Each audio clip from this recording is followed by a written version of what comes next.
Il était, lui, l'un des disciples de Patrice Emery Lumumba. Laurent Désiré Kabila disparaissait 40 ans après son modèle dans des circonstances un peu similaires.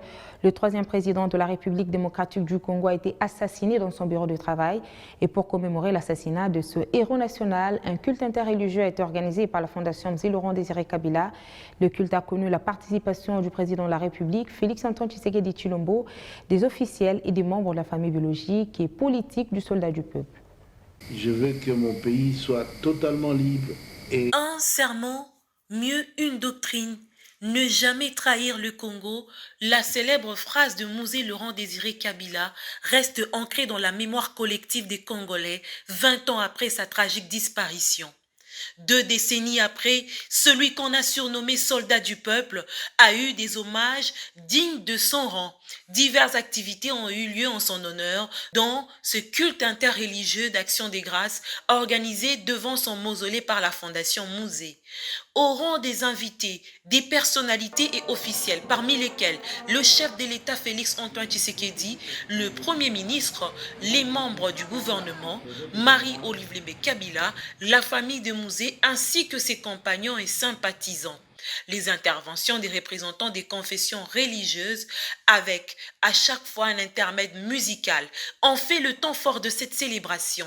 L'évêque Moïse Mazagabou, dans sa prédication inspirée du livre de Néhémie, a rappelé à l'assistance la quintessence de cette doctrine édictée par Musée et qui renvoie à un esprit de patriotisme en vue de la reconstruction nationale. Si un père de la nation dit qu'il ne faut jamais trahir le Congo, c'est-à-dire qu'il recommande des choses contraires à la trahison. Ce que nous avons cherché à comprendre dans ces mots, c'est qu'il faut aimer le Congo, il faut protéger le Congo, il faut les bâtir. En effet, on ne trahit jamais celui, celle ou quelque chose qu'on aime.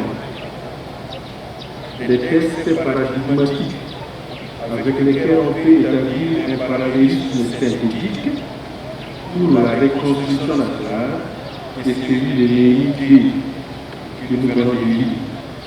Au nom de la famille, l'ambassadeur Mugalu a insisté sur la pérennisation des valeurs prônées par Musée Laurent Désiré Kabila. Nous avons donc aujourd'hui la responsabilité de nous réapproprier la pensée et l'œuvre démocratique de Musée Laurent Désiré Kabila et initier notre peuple, particulièrement la jeunesse, à s'imprégner des valeurs démocratiques afin que le souverain guinéen puisse à jamais conserver son pouvoir.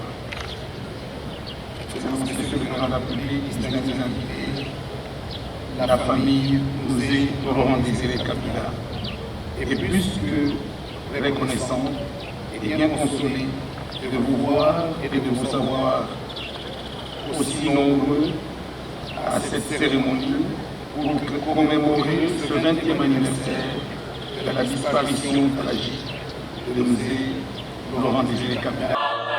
Après ces cultes œcuméniques, les invités ont déposé leurs gerbes de fleurs devant les sépulcres des musées. Le chef de l'État a été le premier à poser ce geste en s'inclinant devant le mausolée du héros national, Laurent Désiré Kabila. Ensuite est intervenu le tour de Marie-Olive Kabila, suivi des membres des familles et sympathisants.